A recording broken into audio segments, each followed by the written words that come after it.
Hello दोस्तों, हमारे YouTube channel Bandevi study में आपका स्वागत है। आज हम आपके लिए यहाँ खाद्य चरण एवं भंडारण से संबंधित फूड हैंडलिंग एंड स्टोरेज का संपूर्ण थ्योरी को लेकर आया हूँ। तो अगर आप आर्मी जेसीओ कैटरिंग का अगर फॉर्म भरे हैं तो यह इसी के लिए स्पेशल थ्योरी लाई गई है। तो आप लोग इस वीडियो में लास्ट तक ज़रूर बने रहिए और सबसे पहले आप हमारे चैनल को सब्सक्राइब कर लीजिए। आप लोगों के लिए एक बहुत ही ज़रूरी बात मैं बताने जा रहा हूं दोस्त, इसको भी आप लोग अच्छे से ध्यान में रख लीजिए और याद कर लीजिए। यह जो हम लोग का एग्ज़ाम अधिक से अधिक बच्चों का मैसेज आ रहा है कि इन लोग का एग्ज़ाम जो आर्मी जेसीओ कैटरिंग का है उन लोग का एग्ज़ाम 9 जुलाई को होने वाला है। तो इस 9 जुलाई को ध्यान में रखते हुए मैं आप लोगों के लिए एक मैराथन क्लास लेकर आने जा रहा हूं, जिसमें टोटल 400 प्लस प्रश्न रहने वाले हैं। तो 400 प्लस प्रश्न रहने वाले हैं इसमें, और यह जो मैं यूट्यूब पर लाइव क्लास लेकर आऊँगा। तो आप लोग को अगर लाइव जुड़ना है तो आप लोग डेट को अच्छे से याद कर लीजिए, क्योंकि मैं 5 जुलाई आपको भूलना नहीं है। 5 जुलाई शाम 8 मतलब शाम को 8 बजे मैं लाइव आऊँगा मैराथन क्लास लेकर, और टोटल 400 प्लस प्रश्न ही रहने वाले हैं। तो आप लोग हमारे चैनल को सब्सक्राइब कर लेंगे, तभी आपको मतलब यूट्यूब की तरफ से नोटिफिकेशन जाएगा। तो आप हमारे 5 जुलाई को जो मैराथन क्लास आने वाली है उससे आप लोग ज़रूर से जुड़ पाएंगे। तो वीडियो हमारी अच्छी लगेगी तो आप लाइक भी करना। तो सबसे पहले दोस्तों मैं स्टार्ट करता हूँ परिभाषा, यानी कि खाद्य चरण एवं भंडारण की परिभाषा क्या है। तो खाद्य चरण फूड हैंडलिंग का अर्थ है भोजन को प्राप्त करने से लेकर उसके परोसने तक के सभी कार्यों को स्वच्छ और सुरक्षित तरीके से रखना।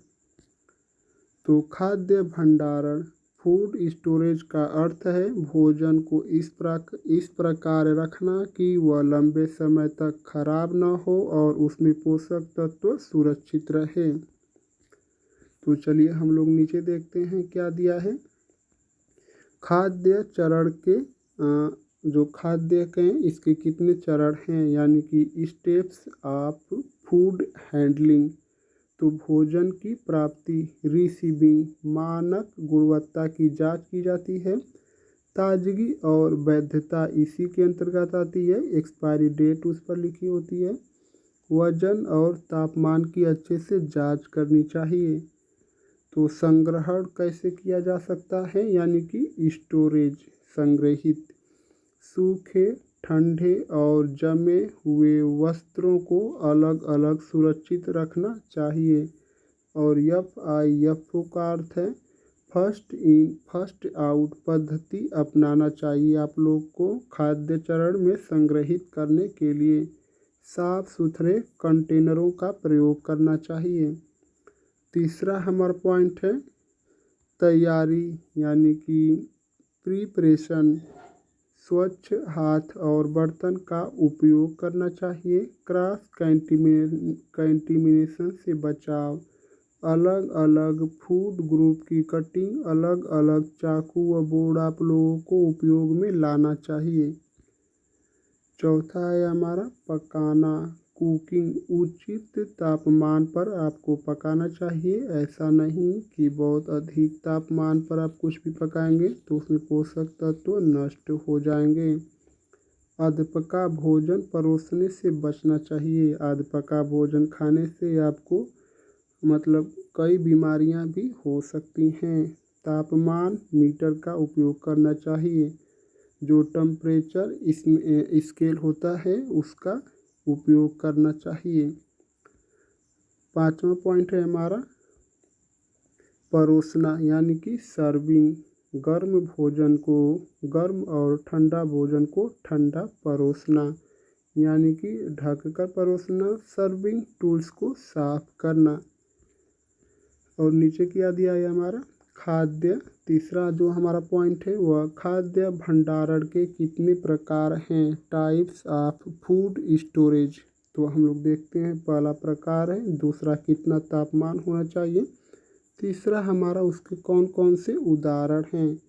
तो हमारा पहला प्रकार है खाद्य भंडारण के सूखा भंडारण, यानी कि इसका जो तापमान होता है सामान्य तापमान 15 से 25 डिग्री सेल्सियस के बीच में इसका होता है और इसमें लगभग आटा, दालें और मसाले होते हैं।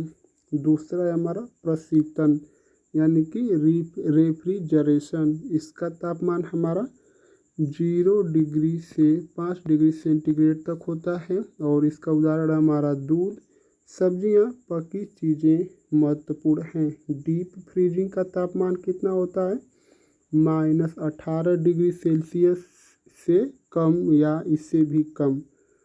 और इसका जो उदाहरण है मांस और मछली और जमी हुई वस्तुएं। वातानुकूलित भंडारण में कौन कौन सी चीज़ें आती हैं, और यह हमारा जो वातानुकूलित भंडारण है यह यानी कि मतलब नियंत्रित वातावरण के अंतर्गत, और फल, आलू, प्याज। हमारा चौथा है भंडारण में कौन कौन सी सावधानियां आपको बरतनी चाहिए। तो FIFO first in first out का आपको पालन करना चाहिए। FEFO first expiry first out भी आपको करना चाहिए। नमी से बचाव करना चाहिए। कीट और चूहे से सुरक्षा करनी चाहिए। स्वच्छ और हवादार स्थान पर रखना चाहिए। और हमारा लास्ट पॉइंट है तापमान और आर्द्रता पर निगरानी करना। पांचवा पॉइंट है क्रॉस कंटेमिनेशन से बचाव। तो कच्चे और पक्के खाद्य को अलग करना, अलग अलग चाकू और कटिंग बोर्ड का उपयोग करना, स्टाफ की व्यक्तिगत स्वच्छता सुनिश्चित करें, रसोई घर को प्रतिदिन साफ करें। छठा पॉइंट है हमारा भंडारण में प्रयोग होने वाला उपकरण, स्टोरेज इक्विपमेंट कौन कौन से हैं। तो वह हमारा भंडारण में उपयोग होने वाले उपकरण कौन कौन से हैं, refrigerator, deep freezer, air tight container, dry storage shelf, steel container व ड्रम। और एक है हमारा थर्मामीटर और हाइग्रोमीटर। और हमारा एक और पॉइंट है खाद्य सुरक्षा और स्वच्छता के नियम कौन कौन से हैं। तो यह जो FSSAI के दिशा निर्देशों का पालन करना। यह जो भारत की संस्था है यह सन 2006 में लागू की गई थी। और यह किसी भी चीज़ को, अगर भारत में कोई भी खाद्य वस्तु है तो उसको खाने योग्य है या नहीं, तो उसको जैसे कोई दुकान का अगर पास होता है, जैसे आपकी बाइक का लाइसेंस बना होता है, इसी तरह इससे सर्टिफिकेट आपको बनवाना पड़ता है, तभी आप भारत में कोई भी खाद्य पदार्थ बेच या खरीद पाएंगे। दूसरा हमारा है हैंड वॉश करना अनिवार्य। और खाद्य ग्रेड प्लास्टिक का ही प्रयोग करना चाहिए। साफ वर्दी और टोपी पहने। खाने के क्षेत्र में धूम्रपान, थूकना वर्जित करना चाहिए। और एक बात है, जो होटल में जो वेटर होते हैं या जो भी होते हैं वो लोग सफ़ेद कपड़े और टोपी क्यों पहनते हैं। तो वह इसलिए पहनते हैं क्योंकि सफ़ेद कपड़ा पर थोड़ी सी भी धूल या गर्दा लग जाएगा तो आप लोग को दिख जाएगा। इसीलिए मतलब इसको कि आप लोग को पता चल जाएगा कि कपड़ा साफ़ नहीं है, मतलब गंदा हो गया है, तो इसको आप लोग को चेंज करना चाहिए, इसीलिए सफ़ेद पहनना चाहिए।